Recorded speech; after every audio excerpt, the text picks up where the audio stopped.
Okay, we're going to get started here. Today's webinar is called Augmented Intelligence in the Ethics of Care. My name is Dr. Mitchell Culver, and I'm the manager of what's called the Center for Student Analytics here at Utah State University. Now, I want to start out by alerting you to the opportunity that is on the screen here. The Summer Analytics Academy is something that Utah State University has hosted in the past, and we're now opening it up to external attendees from other institutions. So this year's theme is Empowering Intentional Decision Making. This is a kind of a conference event, a small conference event that's happening on May 16th and 17th. And you can get more information about the Academy on this website here at the bottom of the screen, ais.usu.edu/analytics/academy. And this event, it's a 2-day event where we talk about how essentially you can take analytics to action through change leadership. We've seen a lot of institutions across the nation be in a situation where they are excited about the opportunity to use analytics effectively, but they're having a hard time making those applications sticky to the end users. And so change management is an important part of that work. And as an extension of this webinar series, we wanted to invite everyone to kind of look at this opportunity to come out to Utah State University and spend 2 days with us talking through change leadership and missionizing around analytics. Now, the conference itself is organized around 4 learning tracks for 4 different role groups. The first one is learning track 1 is for executive level administrators, and we're hoping to offer these individuals that attend insights about how to missionize around effective and intentional decision making, which of course obviously incorporates at times and in places a healthy dose of analytics. The learning track 2 is for decision-making program directors. So these would be like co-curricular program directors in student affairs or in academic affairs who are overseeing student participation programs like undergraduate research or the Writing Center. So anyone who would be making mid-level administrative decisions about universities using analytics, that track is for them. A third track for decision-supporting analysts, attendees from institutional research and analytics personnel, and then a 4th track for teaching and learning for faculty and department heads. And so we're really looking forward to this event, and we're opening it up to 200 attendees, and then we're going to shut it down. And so if you'd be interested to attend this event out here at the Center for Student Analytics here in Logan, Utah, visit that web link at the bottom of the screen, ais.usu.edu/analytics/academy. You can get more information there, and then of course you can always reach out if you have further questions. Today's webinar is called Augmented Intelligence and the Ethics of Care. This is the 3rd installment, the final installment of a webinar series that we've been running in partnership with EDUCAUSE and with New America. And this installment actually starts to get really practical in terms of tips and tools that those who actually make contact with students based on predictive modeling, tools that they can use to make sure that they're handling that interaction with students in a way that really benefits the student and makes sure that there's a nice, seamless handoff between the analytics and the human who actually makes the contact with students, and so that it doesn't feel like a robot's reaching out to the students. And so we want to get into this by reminding ourselves of something that we talked about in the last webinar. At the end of the last webinar, we had this example of Harborview Medical in Seattle, where since 2011, they have actually used analytic systems, predictive modeling, to anticipate when patients may be moving into a state of sepsis, which is a disease that can kill you and often kills many people who enter the hospital for other diseases. But while they're there, they develop sepsis and then die from this rather than from what they presented at the hospital in the first place for. And basically the computer can recognize the constellation of symptoms that are associated with sepsis. Since there's no test for sepsis, you kind of have to have this kind of intuitive response to it. And what they found with this predictive modeling analytics at Harborview, and this is just an analogy for the way that universities work with students, what they found is that the system can raise a flag, and then it's the interaction that the nurse has with the patient that really makes the difference. It's the nurse that makes the decision about whether or not the patient actually does have sepsis. The flag just comes up from the computer and says, you may look into this and you may find that this patient has sepsis, you may find something else. But ultimately it's the nurse who's the critical eyes and ears, and through her or his personal interaction with the patient, they get this, develop this awareness that, oh, in fact, this patient does look like they're having a sepsis kind of episode, and we need to get them antibiotics quickly so we can save their life. Since 2011, the system has been saving lives. This is the idea of augmented intelligence. The computer is capable of scanning all of the patient's vital signs, all of the patients, throughout the whole hospital, vital signs, and looking for this constellation of symptoms. And then the nurse, when the flag gets raised, is actually the one who actually decides whether or not sepsis is actually likely to be happening. Well, we use the same model for academic advisors. And we said last week, or not last week, but last webinar, we said, here we have advisors, academic advisors, or anyone who's using predictive systems, whether it's a faculty member or a peer coach or a peer tutor. They have this professional judgment experience that helps them to know and to anticipate what student needs are and what student risk profiles look like. But they cannot feasibly scan every student record every day of the semester for the entire academic year.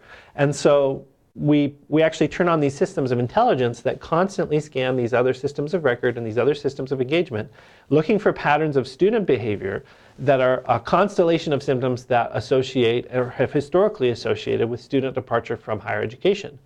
And then the systems of intelligence, these predictive models that we talk about when we're talking about analytics in higher education, raise a flag, and it raises the flag and says, hey, dear advisor, dear faculty member, dear peer tutor, we're concerned about student number X or letter X, and we basically think that you probably should reach out to them and have some human interaction. And of course, what we're saying here is that the advisor or the faculty member is having their intelligence augmented by the analytic system, the predictive model, but not replaced by the predictive model. We want to augment the existing professional judgment and experience. We don't want to replace it.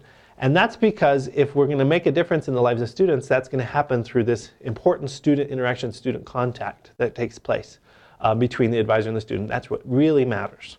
And so, so this model is the same one as in the Harbor View Medical example. A flag is raised, and then it's a professional that actually makes the decision about how to triage the student, what kind of course of treatment the student needs, course of intervention the student needs in order to be successful. And of course, we know that just from a psychological standpoint, that those solutions are always best when they're co-created, which is why these arrows exist here, these arrows of interaction between the advisor or the faculty member and the student, so that it's not prescriptive, but it actually is iterative, where we're actually engaging in very important types of human interaction that lead to collaborative solution seeking rather than prescriptive, here's what I think you need to do because I'm the expert and you're an object of my expertise. And so we want to avoid that. We want students to be the subjects of their own lives, the subjects of their own solution seeking, and so we collaborate and partner with them as often as these flags are raised. Well, what we're talking about there is the ethics of care. And this webinar is designed to help us to understand that once the flag has been raised and we've accepted that contact with the student needs to be made, how do we make that contact in a way that is actually safe and that is autonomy supportive of the student? Because we certainly don't want a situation where it appears that we're trusting the computer more than we would trust the student's own voice, for example. If a computer raises a flag, a predictive model, analytic model raises a flag and says this student, that we have cause for concern for this student, we need to actually check in with the student a little bit before we tell them, hey, you need to be concerned about yourself. Because as we talked about last week, there are limitations to these predictive models. They're not crystal balls. And there is a lot of discrepancy in terms of true positive, true negative, false negative. And there's some wiggle room there. And so we need to actually engage these opportunities with ethics of care. Now, from an academic advising standpoint, at Utah State University, we've done some propensity score matching research that shows that advising work with students really helps them to stay enrolled at the university. So these bars each represent percent changes or increases in student persistence associated with academic advisor contact. And you can see that in these three bars, there's new students who have completed 0 terms at our institution. That's the light blue bar. Kind of middle of the range students, 1 to 3 terms completed at the institution in that dark blue bar. And then that final column, green, is 4+ terms completed at the institution.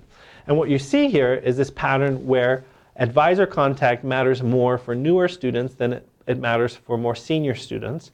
And of course, everyone understands that.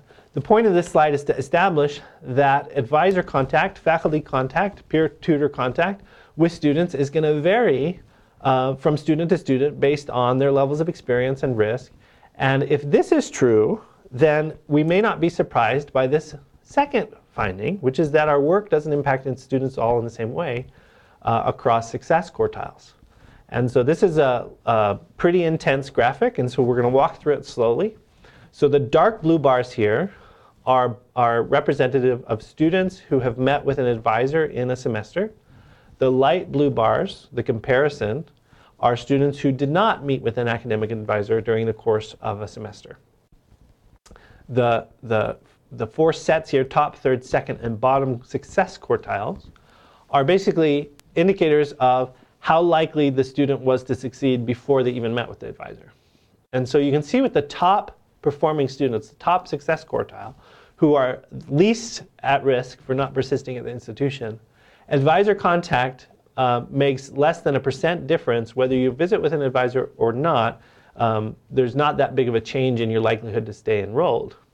Now, it's also not outlined with a black bar, which means there's not a significant difference between those top two bars. And that's interesting, and part of it is easy to understand. There's kind of what's happening here is a ceiling effect. These students are so successful that they're going to be successful in spite of our contact with them. It doesn't mean that advisors shouldn't reach out to these students or shouldn't interact with them. It just means that we know that advisor contact matters less for these students in terms of a critical swing point in their likelihood to stay at the institution. But every other quartile below that, third, second, and bottom, we do see a significant difference between meeting with an advisor and not, and students' likelihood to stay enrolled at the institution. So at the third quartile, success quartile there, it's about a 4% difference. At the second quartile, it's about a 10% difference. And in the bottom quartile, it says 13% difference.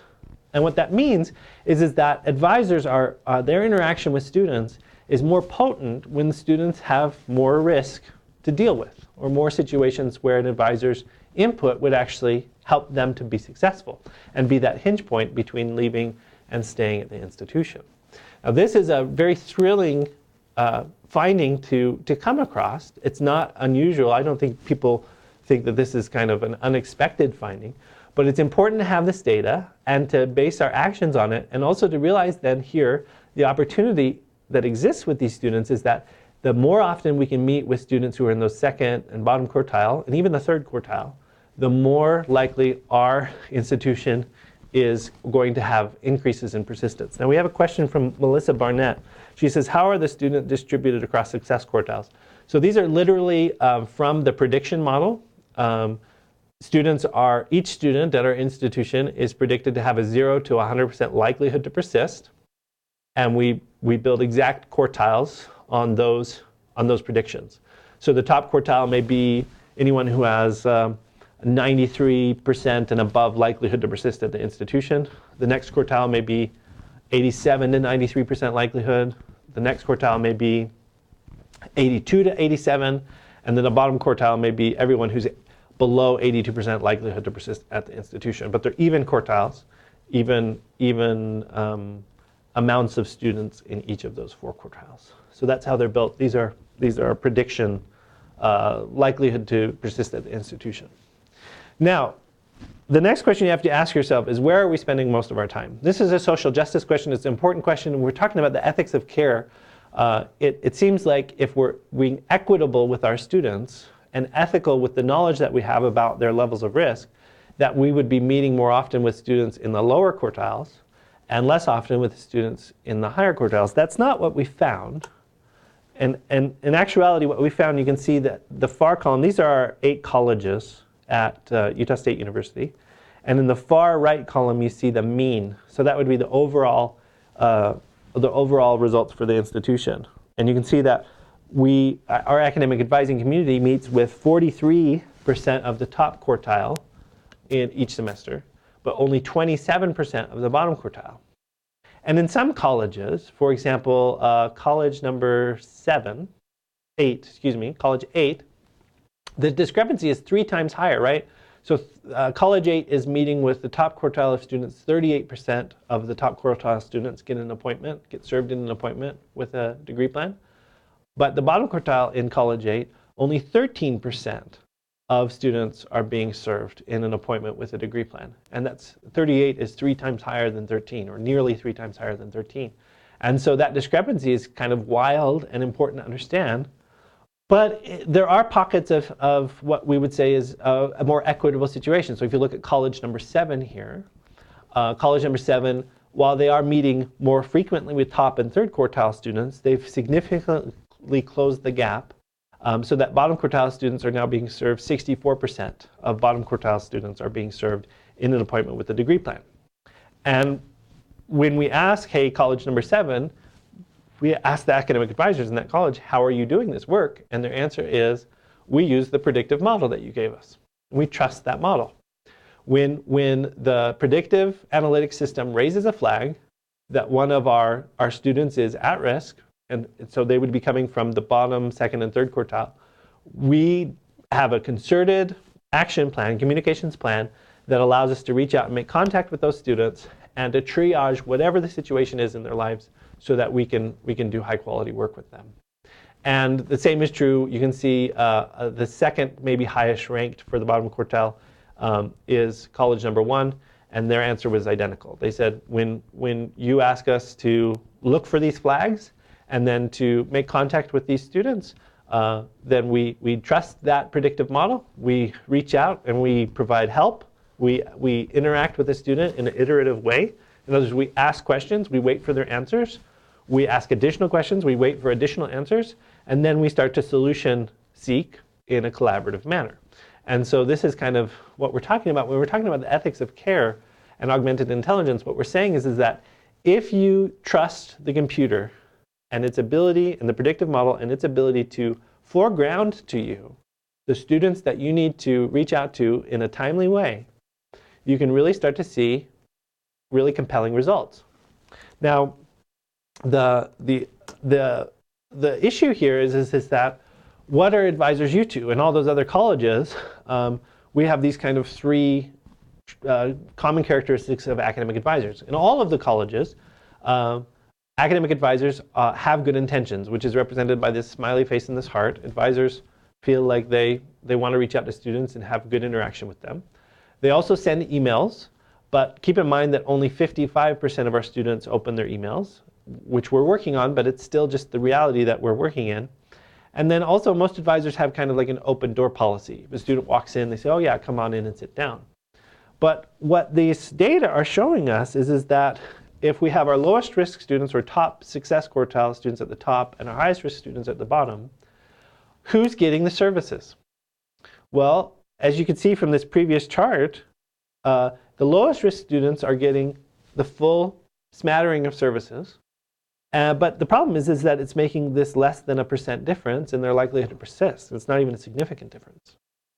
And then as we move down the line here, we have for lower risk students in that third quartile, 4.26% lift when they get the services. But what we see in that actual appointment data is that our higher risk students aren't making it through the door, and our highest risk students may not even be answering the emails. And so we're leaving these 10% and 13% lift opportunities on the table when we don't differentiate our services, which is the point. So amongst our academic advisors, especially in the college number 7 who got such good results with those low performing students or high risk students, what we said to them is what are you doing? They said, well, we send emails, we do, but we don't rely on the email as the last resort of contact. Instead, email is the first thing we do, but if a student who's at risk and this flag has been raised on them, they don't respond to the first email, there are other things that we do. And the reason why it's a question mark is because one of the things that I've learned with academic advisors is that their workflow is very personal. So if I tell you the best thing that an academic advisor can do is make a phone call, you'll find academic advisors say, oh, that's not really my style. And so we leave this question mark here because it doesn't matter what you do, as long as you're doing more than email, to get them through your door so that you can get these lift opportunities that are so much higher. I mean, this 13.2%, that's 13 times higher than if you're meeting with the lowest risk students. It's really compelling reason to make contact. So different things we've heard of are, yeah, I'll make a phone call to my students. We've heard I'll have a peer advisor call them and say, hey, your academic advisor would like to meet with you. We've heard of text messaging systems where advisors are texting with their students. I was just on a conference with Northumbria University in the UK, and I mentioned texting, and they said, oh, whoa, we don't text our students here in the United Kingdom. That seems a little informal for our situation. And I said, oh, I understand that. But here at Utah State, we've seen texting be fairly effective when it's welcomed by the student. And then we've also had, at one of our smaller campuses, we've had advisors actually showing up outside the classroom of students, which sounds a little creepy, but they have good rapport with these students. They're showing up outside the classroom and saying, hey, I've missed you. I'm your advisor. We haven't seen each other for 6 months, and I'd like to visit with you. When can we schedule an appointment? I'm glad I caught you here in the hallway. And that's working. It's working. And that's why it matters. And now these students are getting brought in, and their concerns are being addressed. So we really leave this question mark here to say it's up to the person doing the work, whether these are academic advisors or faculty who are reaching out to students or peer tutors or any kind of centralized outreach. We know that having good intentions is meritable. Sending emails is pretty run-of-the-mill normal. But if you want to get them through your door, you're going to have to differentiate some services to these students. And those services may actually require a little bit more time investment. Those who are familiar with the K through 12 education systems model, they have what's called response to intervention, RTI, which is the idea that students who have a greater risk profile obviously require more resources. And we need to anticipate and plan around that, rather than saying, oh, I sent emails to everyone, that should be sufficient, and these are adults, if they don't come in, that's their problem. We should say, well, we realize that having a higher risk profile means that you're maybe less likely to answer your emails. In which case, our response to intervention is to differentiate service at 15% of our population or 25% of our population to actually do a little bit more and to make sure that they get in. And that's when we're talking about ethics of care, that's what we're talking about, this idea that to respond ethically to analytics, once our intelligence has been augmented and we've been made aware that students may need our assistance, that we actually do the activities that allow us to reach out to them and make that difference in their lives. Now, the nice thing about college number 7 is that subsequent to their commitment to reaching out to these high-risk students, they saw a 7.7% gain in persistence, which was 3 times higher than average across the entire institution the following semester. And so there was definite return on investment in this time and effort and energy spent on saying, we're not going to allow these students to be brushed aside, and we're not going to allow the fact that they didn't respond to just an email to mean that we can write them off. Instead, we're going to actually differentiate and reach out to them in compassionate ways, and then collaborate towards solution seeking that we have shared authority on, that we, both the student and the advisor, the student and the faculty member, have worked together to come up with a plan for their success.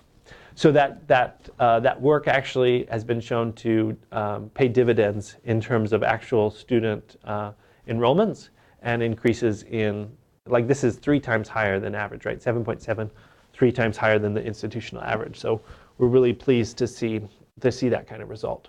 Now, when we actually have to do the work, it's nice to talk about these concepts in terms of broad statistics and to talk about them in theoretical models of how this might be playing out in terms of success quartiles and this kind of thing. But we want to also get really practical. And so the rest of the webinar is going to be spent kind of talking through the practicalities of when you actually go to make that contact, how do you make that contact in a compassionate way that actually helps the student to feel empowered rather than kind of sat on by the data. So we have that nursing example, and I really like that nursing example because it shows this kind of need for bedside manner and need for professional acumen in identifying the constellations of symptoms that may indicate to us that we need to take drastic or different action to help someone to have a different outcome.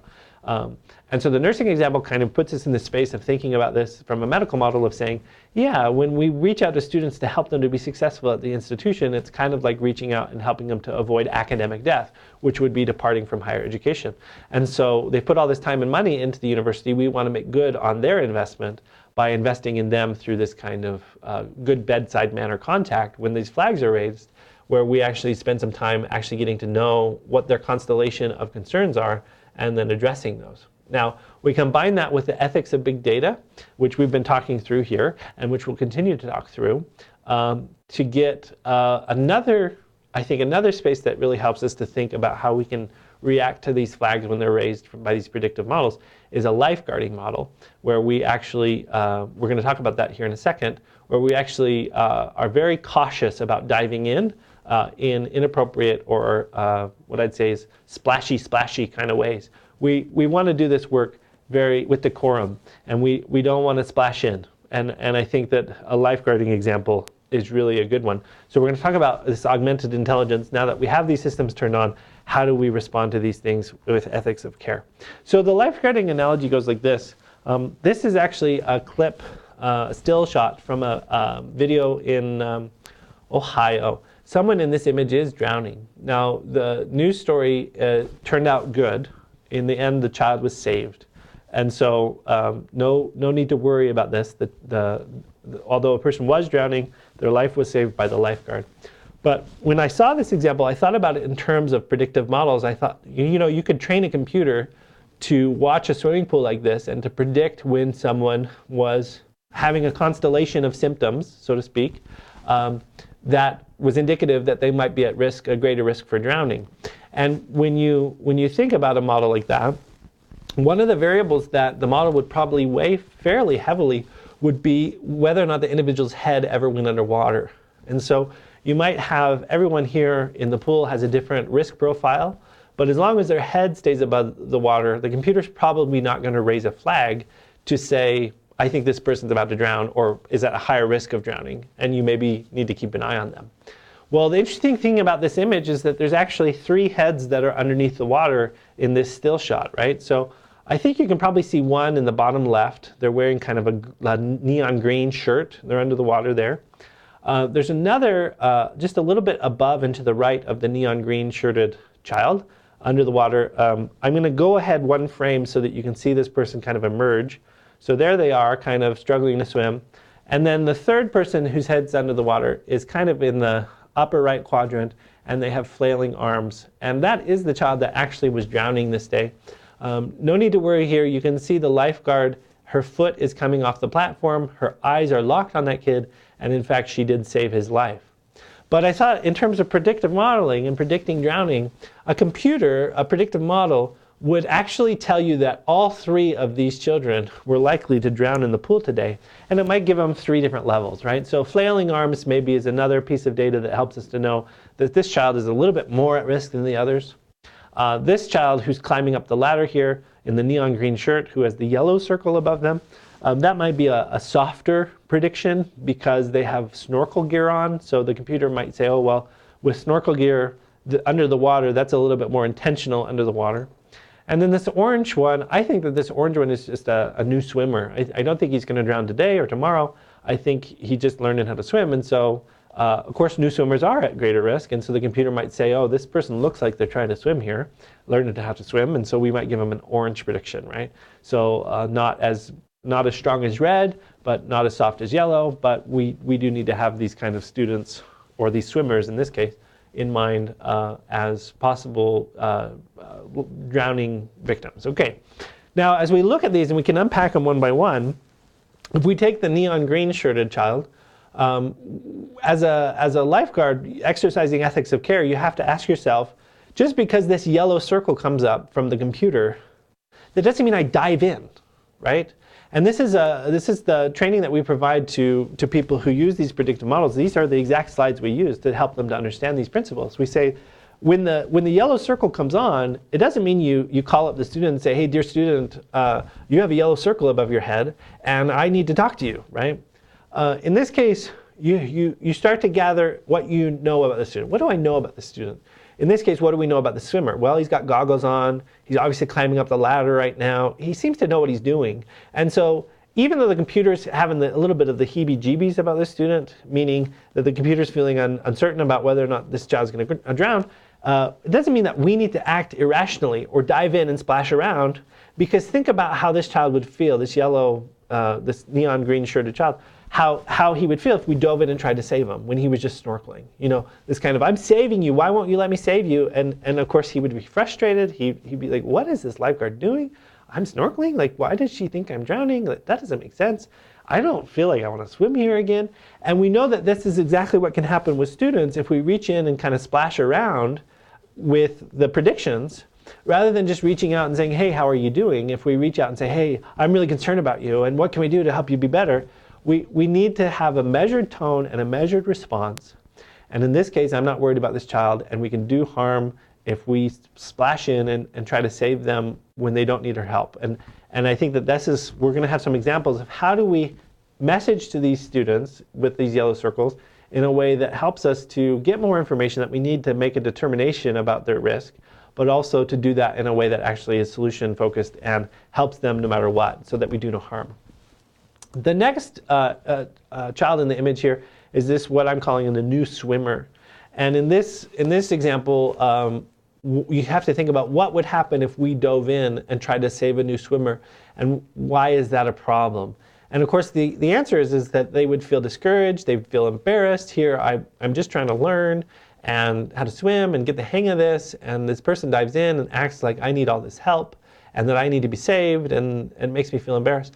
And you can imagine that that's exactly how students would feel if we were to dive in and let them know, hey, you know, you're orange and I'm here to save you, and I'm so augmented in my abilities to save you that I just am reaching out, and I'm going to pull you in and just be really prescriptive with you and tell you everything you need to do because you obviously don't have your act together. Well, that's inappropriate. We don't want to act that way. Again, if this lifeguard were to dive in and try to save this child, they would feel embarrassed and hurt and maybe not want to even try to swim anymore.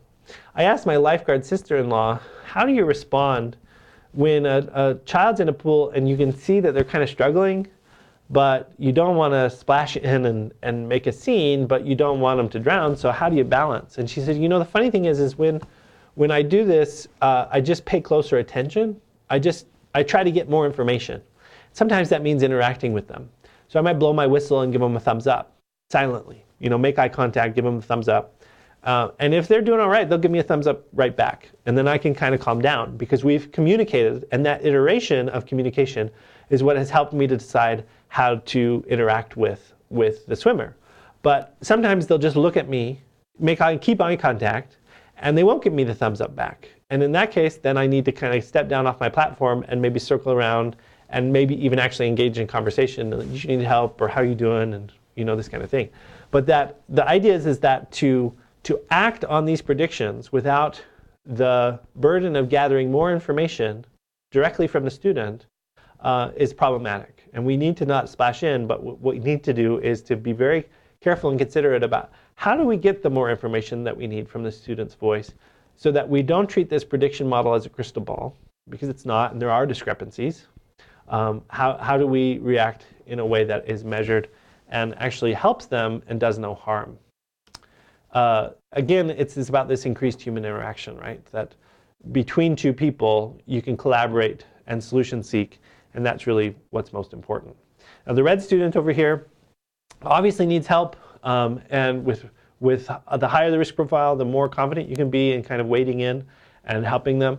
But again, we want to be measured with all these predictions because they're not a crystal ball, and they even can be wrong. So here's an example. This is kind of a funny story. We turned on our predictive models at a time when I was enrolled in a PhD program, and my supervisor was enrolled in a PhD program, and he's given me license to use this example. We turned it on, and of course, both of us looked ourselves up as soon as we could. What's our risk profile? We're students here. We may help run the university, but we're also trying to get these PhDs completed. What is our risk profile? And I pulled up mine came up blue. He pulled up his came up orange. And he said, orange, and we all kind of laughed. Oh, orange, oh no, what's going on? You know, and we looked at the data, and it said, well, this this student had registered for one course well after the term had begun. And he said, no, hold on, that was a signature from an associate dean. And the associate dean, he delayed, and so that wasn't my fault. It was the dean's fault, right? So this is a false positive. Like, I'm not at risk. I'm doing just fine. And we said, oh, okay, that's funny. Okay, and we had a good laugh, and we left the room. A week later, I circled back and I said, hey, you know, that orange situation, that's kind of an interesting situation. You kind of laughed it off, but is that really how you felt? And he said, no, I did laugh it off, but I thought the computer was on to me. And I thought, just like any PhD student, I struggle in classes and have disagreements with faculty at times and in places. And with a PhD program, you got to stick with it, but sometimes you don't feel like it. And so this orange prediction really kind of was like almost like a confirmation of, those quiet moments when I'm just brushing my teeth, looking at myself in the mirror. I doubt myself and my participation in this program, and this orange circle kind of just like rushed in emotionally and filled that space, that emotional space, with kind of some confirmation. It made me start to wonder. I said, oh yeah, I thought you were just laughing it off, because if I were in your shoes, I would have the same reaction. And the point here is to say, here is a person who is at the high echelon of executive leadership at our university. He has a stunning career of successes in multiple states across multiple institutions and organizations. He's highly competent, and he's helping to run a very successful division of our university. And yet this orange prediction was sufficient to him to start to give him some emotional upset stomach about his enrollment. Now, if that's true for this kind of executive level administrator, how do you think it affects students when we show them their risk profiles and kind of splash in and be like, hey, you're at risk and I'm trying to help you? Well, we do know, we have an example where a predictive model had been kind of developed at a high-performing school where those risk kind of indicators were being shown to students, and that wasn't causing any problems. But when they took that software and started marketing it to access institutions, where basically it wasn't this high-profile institution with a really low admissions rate and high-performing students, it was just your average community college. And actually, it caused some retention problems, because students saw these results and they said, oh, well, you know as much as I do that I shouldn't be here now. Now you're showing it to me, so then I won't be here. And so we need to be careful and have ethics of care of considering how a predictive model, because it can be wrong, how the psychological effects may impact students if we kind of surface that to them. So we don't want to surface that to them, right? And to finish the story, this executive, we waited one more semester and his prediction turned blue. It was a fluke. It was just that signature from the associate dean. And I said to him later on, I said, so now that you're blue, are you like emotionally relieved? And he's like, yeah, it was very healing to see that blue, because of what we talked about. It was this healing moment of saying, oh, I'm not a hack. I really do know what I'm doing, and et cetera. But again, if this really competent professional was having these emotional upsets, what do you think it can do for students? And we can just call this the Rosenthal effect, or there's different ways to say it, Golem effect, Pygmalion effect, the self-fulfilling prophecy, where in the 50s, Rosenthal went in and kind of told teachers, you should expect really good things from this one set of students, even though they had just been randomly selected. And then through the teacher's treatment of those students and the students kind of starting to see themselves in the same way the teacher had seen themselves, those students actually did better, and by the end of the year, they had better test scores. And it was just because the researcher, Rosenthal, had kind of said, hey, if you expect good things of these students, they're they're potential bloomers here in your class, but he was just randomly selecting those students. They weren't actually measured as being potential bloomers. They were just kids. And so this idea that you give them a name and they'll act the same is true, but it works both ways. If you kind of give a label to a student and say, hey, you're at risk, they go, oh, I guess I'm at risk. I'm not going to be here anymore. And that's, again, it's unethical. So how do we reach out to students in ways that allow us to make that kind of shared contact, the kind of cycle of collaborative solution seeking, but do so in a way that doesn't signal to them that we have this predictive model that's made a prediction? As we can see, like with the executive, the prediction was in fact wrong.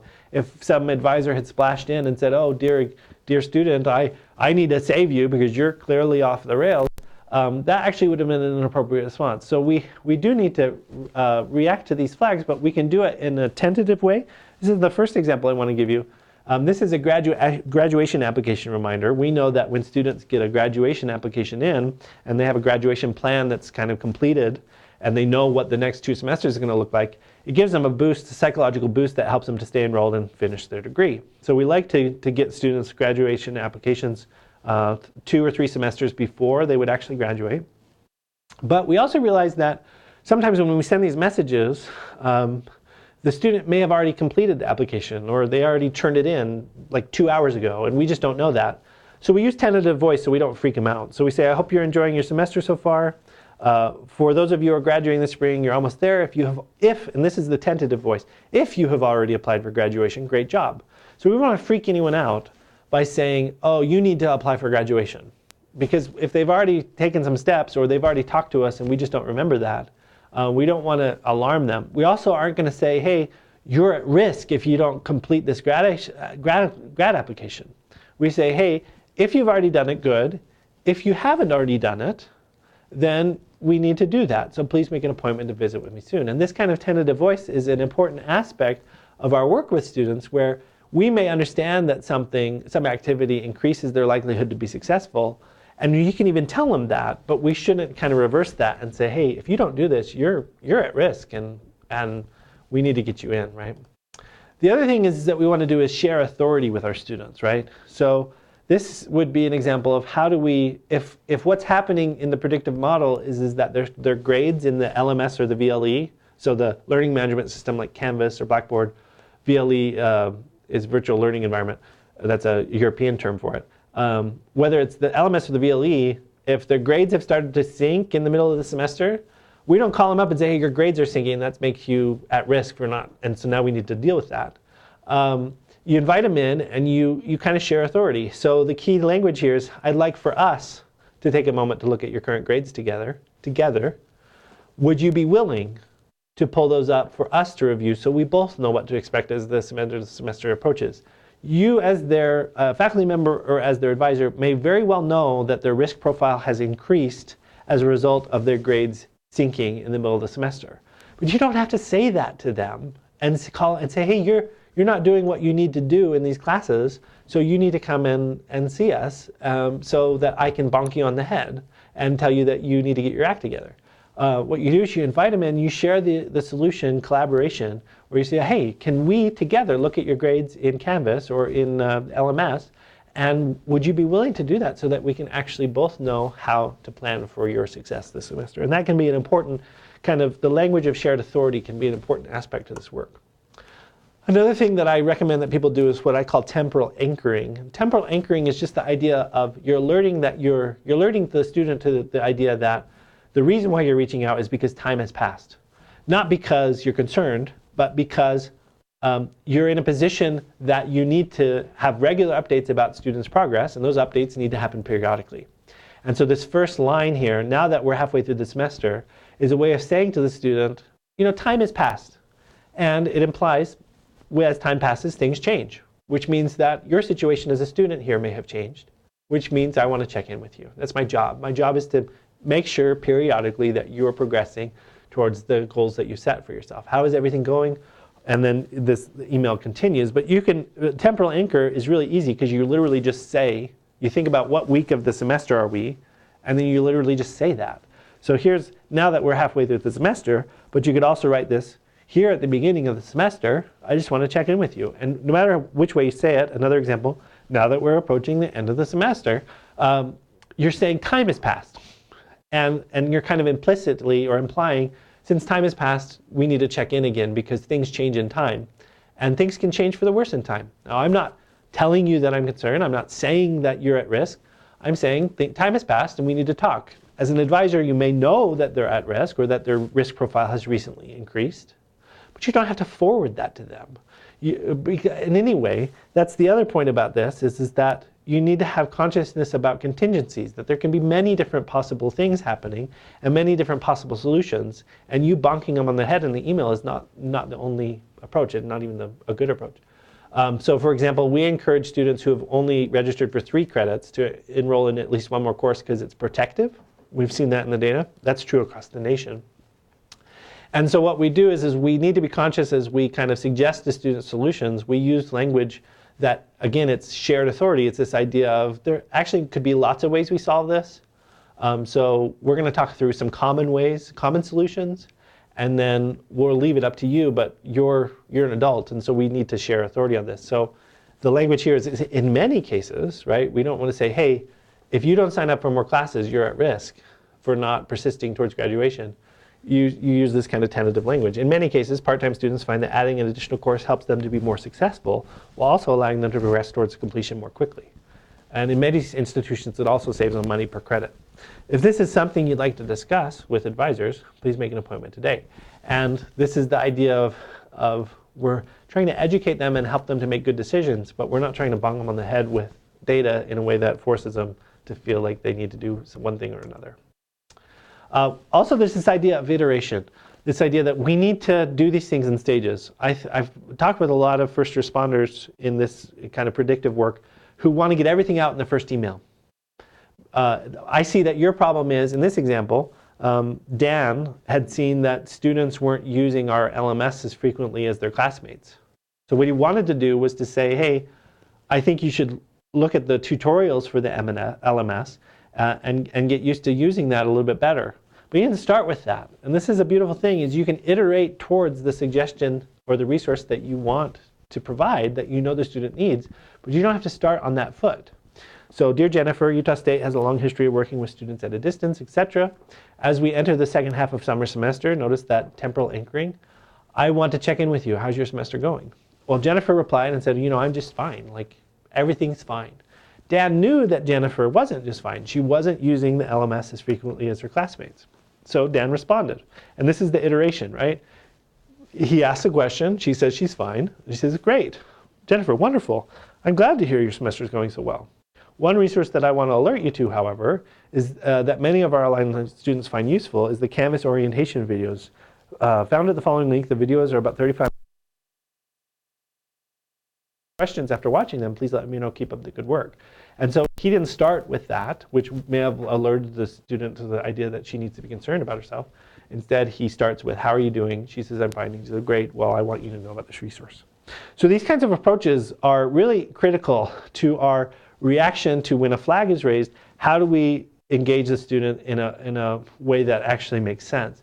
We describe predictive analytics as kind of this use of historical data to identify patterns to determine the likelihood of future events, but not the certainty of future events, in order to take action to affect the outcome. And unless the first responder understands that we're not talking about certain predictions, and also that action needs to be taken, but it needs to be taken carefully, then we have a risk to the entire model, the entire system. So this whole webinar has been about this idea that as you augment people's intelligence in terms of giving them a system of intelligence that might raise a flag where they can now make a response, that human interaction is what ultimately will matter, but you need to have these kinds of analog examples of nursing and lifeguarding to start to think through how can we do this in a very deliberate way and in a way that actually supports student well-being instead of undermining their well-being, psychological well-being. Right before we go to questions, so if you have questions, you might start thinking about those. I wanted to alert you to one of our sponsors here is the EDUCAUSE Student Success Analytics Practitioners Community Group. And you can join this group. It's a great group. I sit on the steering committee for this group. And if you're interested in joining, the tiny URL is tiny.cc/SSHCG, which stands for Student Success Analytics Community Group. And that website will give you more information about that community group, and it'll put you in touch with more resources like this webinar series. I do want to move into questions at this point. So if you have a question, you can type them into the chat box. We have about 5 minutes for questions. So anything that you'd like to ask, now is a great time to do that. I want to thank EDUCAUSE for being a sponsoring partner of this webinar that we've provided, this series over the last 3 months, and also New America, who was instrumental in getting this lined up and making this webinar possible, this series possible. So if there are questions, we'll take those. Rob Nyland says, do students have access to their own analytics? At this time at Utah State University, we don't have any systems that are student-facing. However, we've started to prototype some systems that would be student-facing. And all of those systems have the same kind of ethics of care of tentative voice and language One model that we really like is the Amazon model, where it kind of says customers like you who are having these kinds of experiences may also like these other kinds of experiences. And I can envision a product called, or dashboard called Students Like Me, where a student could get in and they could be shown like, here's where where you're at in terms of your kind of level of risk, or where you're at in terms of your kind of, we wouldn't say risk, but we might say where you're at in terms of your performance. And then we'd say students like you who are on upward trajectory do these behaviors, and you might kind of reach out for these resources. As we kind of prototype that, again, you try to incorporate all these ethics of care into trying to think about how can a dashboard message to students that predictive models are not crystal balls, that there are discrepancy in their predictions, there are false positives, there are false negatives. How do we make the information accessible, but in a way that actually is psychologically protective and also solution focused and also kind of autonomy supportive, so that students do feel empowered and supported by that software, rather than, I guess I would say, bonked on the head and told that they don't have value, or that somehow they need to be living each moment of their life feeling emotionally upset about how they're performing. We want students to feel more comfortable and supported, rather than kind of discouraged about these kinds of things.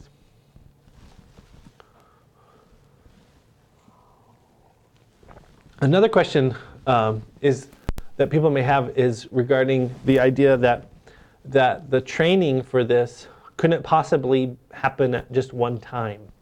And we have discovered that that is true. A lot of these concepts need to be taken in over time through multiple episodes of exposure. And so recently we actually came up with what we call Innovation Fellows, which is a team of 4 academic advisors who are peers to the other advisors who are using these predictive models, and who can go in and talk to them about best practices that they may recommend, and also iterate with these professionals about what might work best in their individual workflows. Given that we have these opportunities for social justice, kind of equitable outreach to students who are at risk, we wanted our academic advising community to have resources at their fingertips, peers to turn to say, hey, I'm not sure how to incorporate this into my workflow in an effective way. Could you please help me? And so we've come up with these 4 innovation fellows who are granted a little bit extra salary to go and do this work where they train their peers. And that kind of dispersed, distributed opportunity to catch on to these very complex issues of the ethics of care and augmented intelligence and the strengths and limitations of predictive analytics, that can come in time and through multiple visits. We have another question from Rob. How are advisor interactions captured in the system? So advisors log their appointments in a software called Appointment Manager, where they take notes in that system. And his second question is, how did you help advisors utilize the analytics system as part of their workflow? So we put together what was called the best practices timeline, where we had kind of had advisors, champions who had used the analytics and thoroughly vetted them over the course of the semester. We pulled them in as kind of a consulting body to help us to write out a best practices timeline, where it showed how various stages of the semester could be salt and peppered with very specific activities to nudge students towards productive activities that would mitigate their risk as students. And so this timeline kind of outlines, it's like a communications plan, but it's a little bit more sophisticated because you're dealing with analytics filters and systems where you're looking different data pieces up to inform the decisions and activities that you engage in as an advisor. And you're doing that periodically throughout the semester, and not even evenly distributed throughout the semester. So we found through those advisors' work that there was very specific moments, week 2, week 4, week 8, that if you were to reach out and do a very specific type of activity about graduation or about withdrawal opportunities from classes, that those emails made a lot more sense because they were timely and they were relevant to whatever was happening in the student's academic cycle. And so this best practices timeline is about a 10-page document that we use as a training manual to help advisors kind of capture the spirit of this and to do that much better work. Well, we're drawing close to the end of the time here. I wanted to one more time alert you to this Summer Analytics Academy that we'll be hosting here at Utah State University in May on the 16th and 17th. It's a 2-day academy where we have these kind of 4 different learning tracks that we're going to cater to as we talk about how do we missionize around analytics in a change leadership kind of lens. And so we're hoping that institutional peers will take the opportunity to come out and visit with us and spend 2 days with us here as we talk through these important issues. If you're interested in registering for that, registration is open on this website, aas.usu.edu/analytics/academy. And we'd happy to be seeing you. And if you have questions about that, you can always reach out. Thanks for attending this webinar series. This recording will be made available in about a week. We'll be sending it out. It'll be on YouTube. And we really appreciate those of you who have attended. And we're looking forward to seeing those of you who can attend in May here on our campus. Thanks so much, and have a good afternoon.